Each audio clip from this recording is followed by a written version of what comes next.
Bayinah itu satu argumentasi yang jelas begini, ada seorang ekstremis itu, singkat cerita mau ngebom tempat-tempat maksiat. Yang maksiat ini orang-orang Islam juga. Tapi saya tidak nuduh sampean, pokoknya orang-orang Islam juga kan. Terus ditanya sama orang yang Islam moderat, andaikan mereka nanti mati dalam keadaan demikian, aina masiruhum, lalu mereka kemana? Ya ilanar, karena mati dalam keadaan maksiat. Terus ditanya sama yang moderat tadi, moderat soleh maksudnya, bukan moderat liberal, moderat soleh. Karena orang kadang salah paham, moderat itu pikirannya terus liberal, tidak, moderat soleh. Terus kata si moderat tadi, akan ada dzalika muradan Nabi, apa umatnya masuk neraka itu yang diinginkan Nabi? Kaget si ekstremis tadi, kebetulan ini ekstremis yang masih mau mikir. Terus enggak, itu enggak yang digedaki Nabi. Kalau gitu ya jangan, kita tunggu tobatnya, kita proses bersama supaya mereka mau tobat. Karena dukhuluhum annar itu tidak muradan Nabi, tidak yang digedaki Nabi Muhammad SAW. Nah, cerita seperti ini tentu ada padanannya. Padanan itu artinya kias ya, kias dalam hadis sahih. Saya yakin hadis itu sahih. Kalaupun itu dhaif itu yata'ayyadu bi fatwal ulama, menjadi kuat karena banyak ulama yang fatnakan seperti itu. Saya pastikan itu diriwayatkan Qadhi Iyad dalam kitab Asy-Syifa, juga diriwayatkan Ihya, juga diriwayatkan di Hayatus Sahabah. Di situ ada sekian sanad sing yuqawi ba'duhu ba'dan. Kenapa ini saya utarakan? Karena di kota itu sanggerono hadis itu takokno sahih ta ora. Kadang sing takok ya ndak paham itu. Maca kitab ra iso kok takok sahih ta ora. Yang ditanya juga aneh. Terus berusaha jawab. Padahal kadang ya ndak bisa juga jadi. Di hadis itu ada penjelasan begini. Ada seorang Arabi itu orang Bedui lah, orang yang kurang peradaban.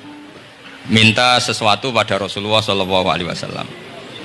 Karena Nabi itu tidak orang kaya, Nabi tidak jutawan, tidak hartawan, dikasih. Mungkin kalau uang sekarang mungkin 50.000 atau berapa.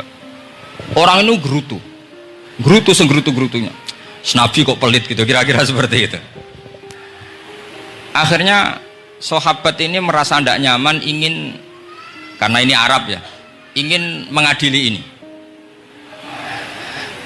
Saya membahasakan mengadili itu ya ada Arabnya, karena kadang ada riwayat misalnya fahamma ayyadribuhu, nanti juga repot, ayat tuluhu juga repot. Makanya kalau kayak Jawa itu kadang maknani bahasa Arab itu bingung, dan memang baik bingung daripada enggak bingung. Karena kalau yang enggak bingung itu keliru pede. Misalnya jika istri kamu agak rewel itu begini-begini, terus ada kalimat wadribuhun, maka pukullah.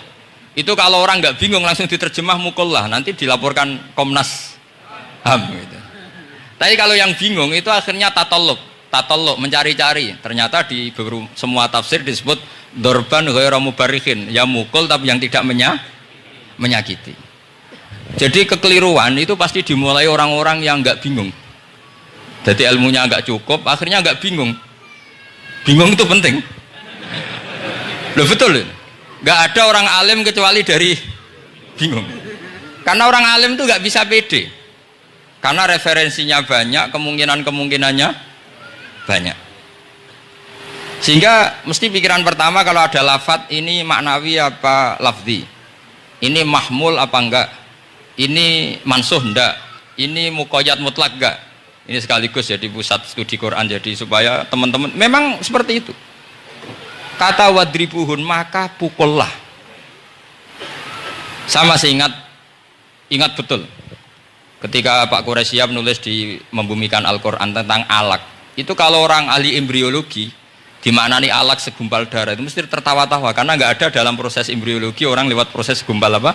Darah. Tapi kalau alak itu madatul kalimah dari kata aliko ya'liku alakon, sesuatu yang menempel, jadi zigot yang berhasil menempel di dinding rahim itu yang jadi anak, itu ya normal saja, memang itu terjadi. Ya barokahnya bingung tadi. Atau alak dimaknani segumpal darah tapi min haitsul jinsiyah, artinya haitsul jinsiyah itu sejenis ini, jadi bukan di proses embriologinya tapi di jenisnya, supaya orang tidak sombong diistilahkan min alak, tapi maknanya min jinsil alak, bukan alaknya tapi jenis alak. Itu kayak Abu Bakar. Abu Bakar itu kalau sedang bully manusia yang sombong-sombong itu, kamu kok sombong? Kamu itu keluar min makhrajil bauli marroten katanya. Gitu. Supaya orang tidak sombong itu disilakan manusia itu yakhruju min makhrajil bauli apa? Marroten. Kan kamu keluar dari makhrajil bauli berapa? 2 kali kan? Minar rojul lewat penis, terus nanti lahir juga lewat min makhrajil baul. Jadi untuk mengadili manusia supaya tidak sombong diistilahkan keluar min makhrajil baul marroten. Nah mungkin alak kalau maknanya segumpal darah itu maknanya jenisnya seperti ini. Kenapa kamu sombong? Jangan digugat tentang itu proses embriologi. Kalau itu tidak ngalami itu. Jadi akhirnya barokahnya bingung itu alak dari proses embriologi maknanya apa? Aliko ya aliko alakon sesuatu yang apa? Nempel, yang sukses nempel di dinding rahim. Tapi dari segi jenis mendidik tawadu, mendidik khafdul janah lil mukminin, mendidik adzul wal inkisar, rasa hina, nah, itu dengan makna tadi. Saya teruskan.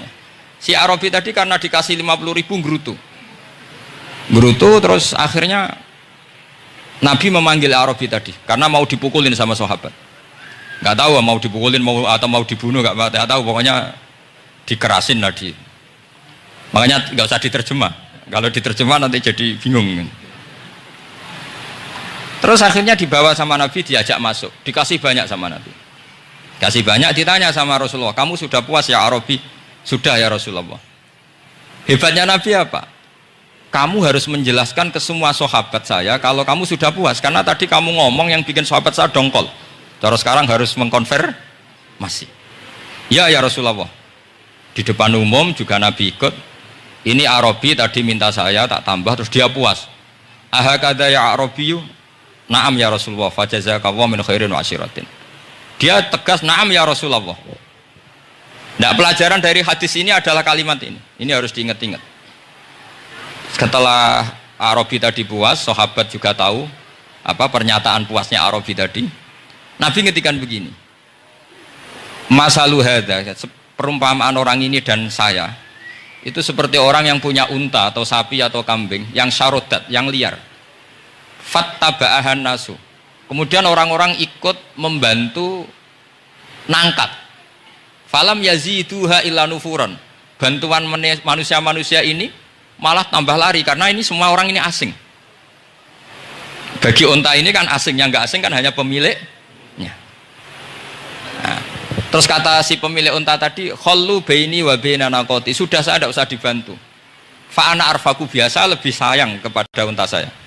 Orang nggak ikut bantu semua, terus kemudian unta itu dipanggil, fa akhudha minkum amil ardi, kira-kira diambilkan rumput, terus unta itu mau nurut.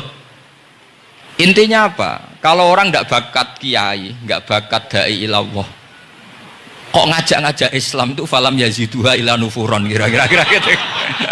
Karena lebih banyak emosinya ketimbang teknik proses tadrijinya, tasreknya. Akhirnya itu jadi pelajaran ke kita. Pelajaran kedua, Rasulullah ngendikan begini. Andaikan kamu membunuh si Arabi tadi, bahasanya membunuh. Kalau ini tak terjemah nggak apa-apa, wong andaikan saja. Andaikan kamu membunuh si Arabi tadi dalam keadaan membenci saya, yaitu ngomentari Nabi adalah kikir, maka dakhalan nar.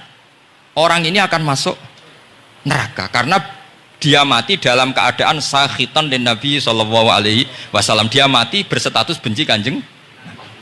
Tapi uniknya dalam Islam segampang itu. Ketika si Arabi tadi mencintai Nabi itu karena dibayar, karena diservis. Dan itu cukup loh dalam Islam itu. Mencintainya Nabi itu karena dikasih uang lagi. Akhirnya dia senang Nabi meskipun karena dikasih uang. Tapi jangan diteruskan, setelah senang Nabi dibunuh masuk surga, ya tidak usah gitu. Nanti jadi repot tadi. Tapi intinya apa? Islam itu semudah itu. Yang menerima kebenaran karena servis saja diterima sama Allah Subhanahu wa Ta'ala. Nah ini di sini pentingnya kiai-kiai yang wasatiyah.